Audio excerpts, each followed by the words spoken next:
proceeding with a test of a National Weather Service NOAA weather radio warning alarm tone for potentially dangerous weather situations.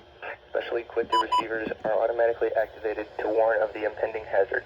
Tests of these receivers are normally conducted Wednesdays between 11 a.m. and noon. When there is a threat of or existing severe weather in the area on Wednesday, the test is postponed to the next available good weather day.